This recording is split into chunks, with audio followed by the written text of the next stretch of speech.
The New York Knicks are starting to figure it out. After having somewhat of a rocky start to the beginning of the season, the Knicks as of late are playing much better, and they're currently on a 4-game winning streak with wins over teams like the Cleveland Cavaliers, Atlanta Hawks, Charlotte Hornets, and Sacramento Kings. Certainly the stretch that they're on as of late is very impressive, and it seems like at this point that the Knicks are starting to figure things out. But quickly, before we get the video started, for those of you who may not know, I'm Juicy Sports, I make opinionative NBA content, and if you guys enjoy videos similar to this, hit that subscribe button, that like button, and that post notification bell. I also want to quickly mention that I recently started up an MMA channel, and if you guys are interested in that, the link will be in the description. But anyways, let's get into it.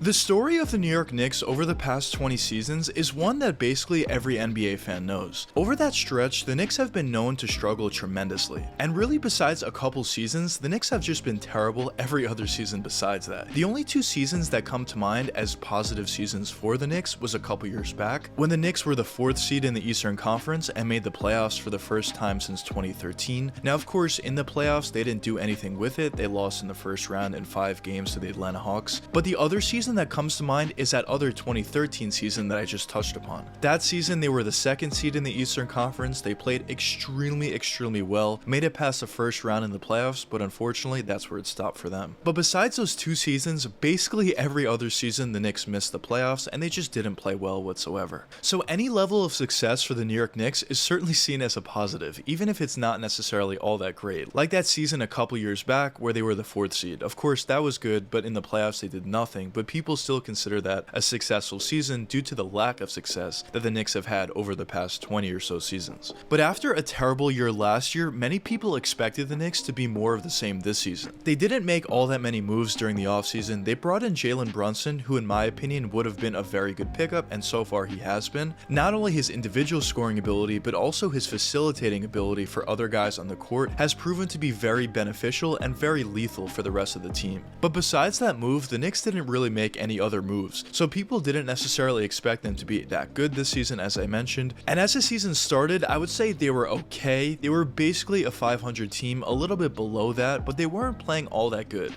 The wins they were getting were against teams that weren't necessarily all that good. The teams they were losing to were against good teams, but they weren't really all that competitive, the games, and it just seemed like the Knicks were going to be a team that's just a little bit below 500. But over this more recent stretch where they have been on a 4-game winning streak, and although it is a small sample size, the Knicks are playing in a different way in my opinion. They're playing much more efficiently, much more balanced, and overall they just look like a better team. On the defensive side of the court, the Knicks are playing much better, which is crucial. Tom Thibodeau teams are always known for their defense, which is something that we saw here and there at the beginning of the season, but during this stretch, we've seen the Knicks play very good defense. And if you're a team that plays very good defense and your offense isn't even all that good, you're probably going to be around a little bit above a 500 team, just solely due to your defense. That just shows how important that side of the court really is. But even besides that defense, the Knicks are playing pretty well on offense as well. They are playing a little bit better on offense than they were at the beginning of the season as well. It seems like the players are getting a lot more confident around each other and a lot more confident on where they would be out there on the court. Specifically Jalen Brunson with a lot of these other guys on the team. One thing that I said when the Knicks originally brought in Jalen Brunson is he was going to be a really nice player to just calm everyone down in clutch situations, run crisp offensive sets, and just make everybody's lives easier out there, which is something that he's certainly done throughout the season so far. So in my opinion, that's a huge reason for why the Knicks have been playing well, but also other players on the team have stepped up, like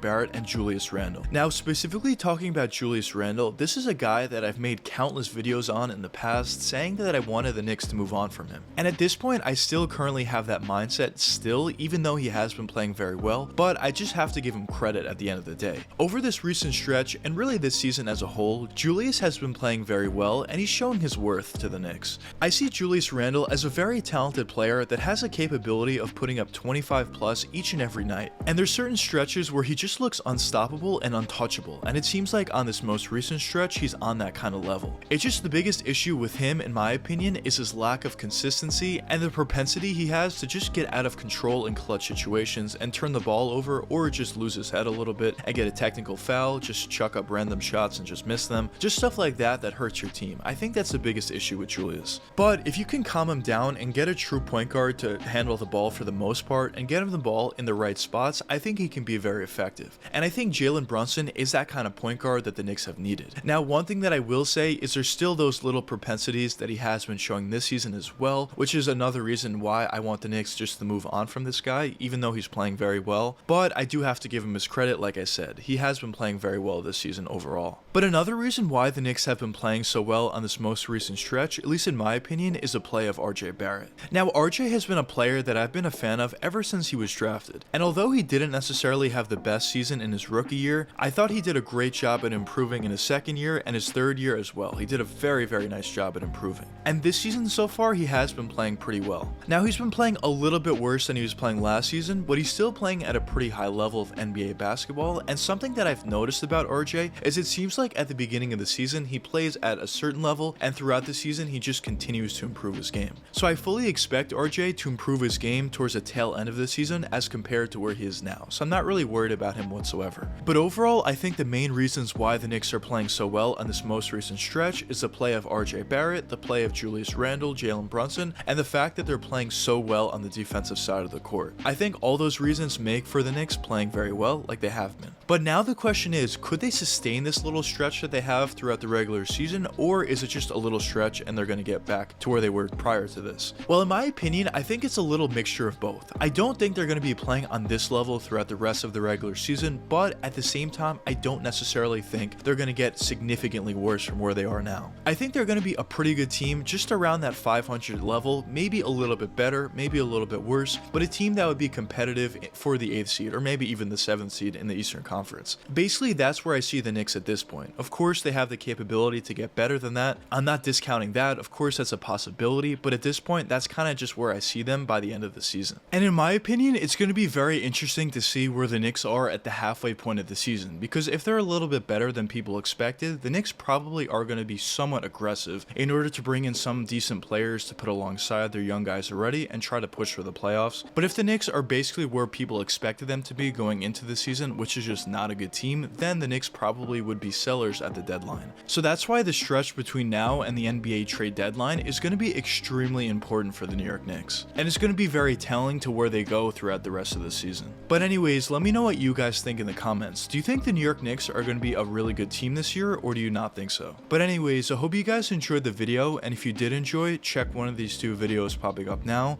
and until the next time, peace out guys.